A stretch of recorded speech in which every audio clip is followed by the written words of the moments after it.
పాలు ఆరోగ్యానికి ఎంతో మేలు. ప్రొద్దుటే పాలను వాడని కుటుంబాలు దాదాపుగా ఉండవు. అయితే మీరు తీసుకొచ్చినవి పాలేనా? ఒకవేళ పాలే అయితే ఆ పాలు స్వచ్ఛమైనవేనా లేదా కల్తీ పాలు తీసుకొస్తున్నారా? అసలు పాడి పశువుల నుంచి పాలు పితికిన దగ్గర నుంచి అవి పాల ప్యాకెట్ల రూపంలోకి మారి మన ఇళ్లకు చేరడానికి మధ్యలో ఏం జరుగుతుందో మీకు తెలుసా? అయితే రండి, ఈ పాల ప్రయాణంలో అక్కడక్కడ జరిగే పాపాలపై ఓ కన్నేద్దాం. ఉదయం లేవగానే టీ, కాఫీ, మిల్క్ ఇలా ఏదో ఒకటి కడుపులో పడితీరాల్సిందే. ఇక మధ్యాహ్నమైతే పెరుగు, మజ్జిగ లేకపోతే భోజనమే దిగదు. టీ, కాఫీ, పెరుగు ఏదైనా సరే వీటన్నింటికీ మూలం పాలే కదా. మన దైనందిన జీవితంలో ఇది చాలా ముఖ్యం కూడా. కానీ మనం ప్రతిరోజు ఉపయోగించే పాలు ఎంతవరకు సురక్షితం? ఎప్పుడైనా ఆలోచించారా?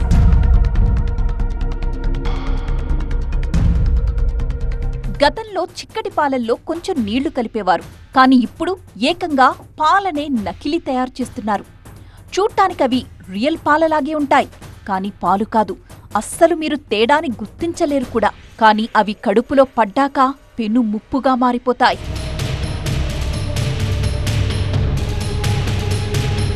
కొంతమంది పాల వ్యాపారులు ఎక్కువ లాభాన్ని పొందడానికి ఏం చేస్తున్నారో తెలుసా? పాలల్లో నీళ్లతో పాటు అనేక రకాల రసాయనాల్ని కలిపేస్తున్నారు. కొంతమందైతే విషపూరితమైన డిటర్జెంట్ని, యూరియా లాంటి వాటిని కలిపేస్తున్నారు. పాల నాణ్యత, పరిమాణాన్ని పెంచడానికి కెమికల్స్ని వాడుతున్నారు. పాలు ఎక్కువ రోజులు నిల్వ ఉండడం కోసం ఫార్మాలిన్ లేదా బోరిక్ యాసిడ్, చిక్కగా ఉండడం కోసం క్లోరిన్, అమోనియం సల్ఫేట్ని కలుపుతున్నారు. ఇవే కాదండి, పాలల్లో caustic soda, benzoic acid, salicylic acid, hydrogen peroxide కూడా మిక్స్ చేస్తున్నారు.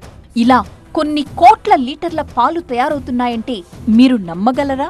ప్రస్తుతం నేను హైదరాబాద్ మహానగరంలోని నాచారం స్టేట్ ఫుడ్ సేఫ్టీ ల్యాబొరేటరీలో ఉన్నాం. ఇక్కడ కల్తీ ఆహార పదార్థాలు ఎలా జరుగుతాయన్నది ఫైండ్ అవుట్ చేసి రిజల్ట్ ఇస్తుంటారు.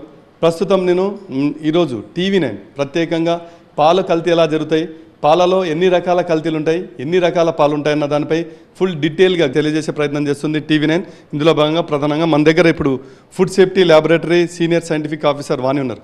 వాణి గారు, జనరల్గా పాలు ఎన్ని రకాలు ఉంటాయి, ఎన్ని రకాల కల్తీలు జరుగుతున్నాయి? మనకి జనరల్గా పాలల్లో ముందు పాలు అసలు ఏంటి, దాని కాంపోజిషన్ ఏంటి అన్నది మనం తెలుసుకోవడానికి ప్రయత్నిద్దాము.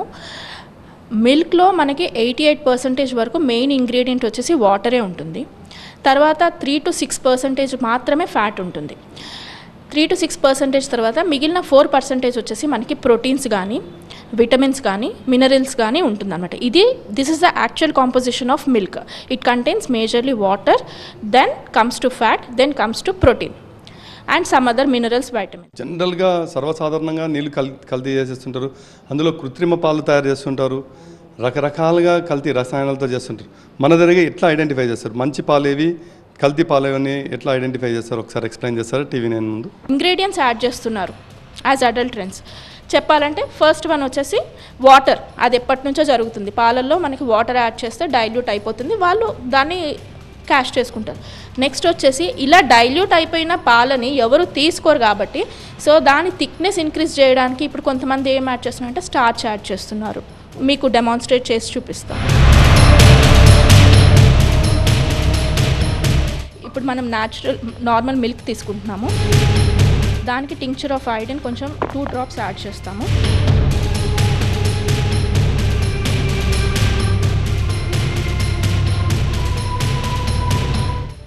ఇప్పుడు రెండిట్లో మేము టింక్చర్ ఆఫ్ ఐరన్ యాడ్ చేసాం. ఇది చూడండి,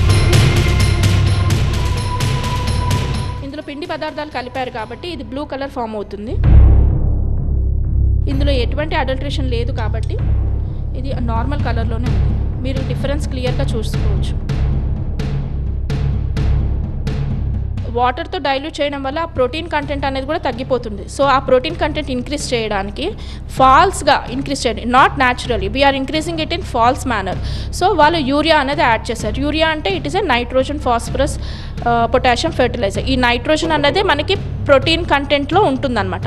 సో ఆ ప్రోటీన్ కంటెంట్ ఇంక్రీజ్ చేయడానికి దే విల్ యాడ్ యూరియా. మేము ఆ చిన్న టెస్ట్ తోటి కూడా మేము చెప్పగలము. ఇప్పుడు మేము 2 టెస్ట్ ట్యూబ్స్లో మిల్క్ తీసుకుంటున్నాము. ఇప్పుడు ఇందులో మేము డీమ్యాబ్ అనే రియేజెంట్ ఒకటి యాడ్ చేస్తున్నాం అన్నమాట. డీమ్యాబ్ అనే రియేజెంట్ని మేము ఒక 2 drops యాడ్ చేస్తున్నాము. If it is not adulterated మనకి కలర్ చేంజ్ ఏం కనబడదు. కానీ ఎప్పుడైతే యూరియాతో కనుక అది అడల్టరేషన్ అయితే మనకి ఎల్లో కలర్ ఫామ్ అవుతుంది.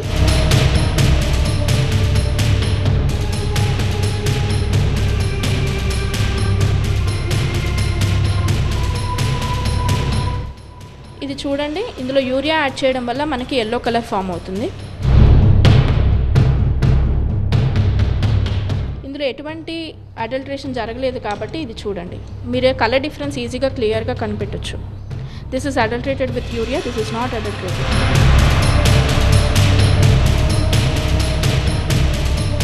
మధ్య మాల్టోడెక్స్ట్రిన్స్ అని ఒక షుగర్ ప్రోడక్ట్ని కూడా కలుపుతున్నారు. It is nothing but a polysaccharide అనమాట.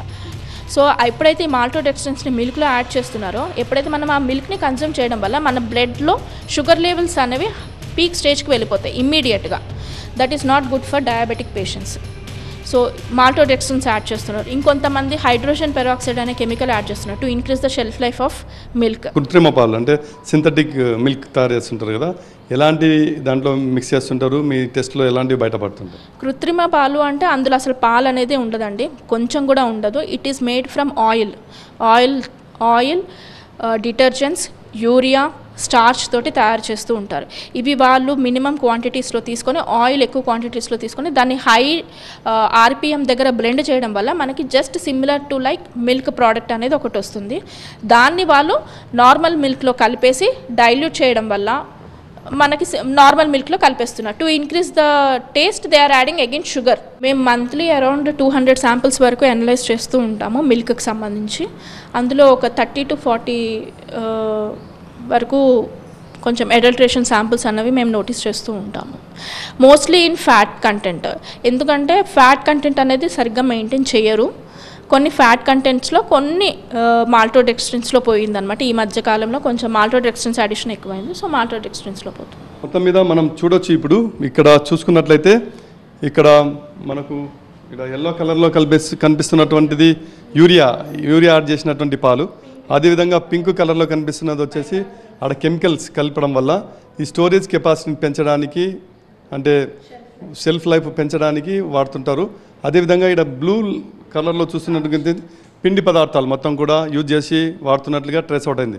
మొత్తం మీద అసలు బండారం మొత్తం కూడా ఈ ల్యాబ్లో మొత్తం కూడా బయటపడుతున్న పరిస్థితి. వ్యాపారమే లాభార్జనం, మొత్తంగా లాభమే ధ్యేయంగా పెట్టుకొని కక్కుర్తి పడి వ్యాపారులు చేస్తున్న దందాతో ఈ రకమైన పాలను కల్తీ చేయడం వల్ల ఆ ప్రజల ఆరోగ్యం పైన తీవ్ర దుష్పరిణామాలు చూపించే అవకాశం ఉంటుంది.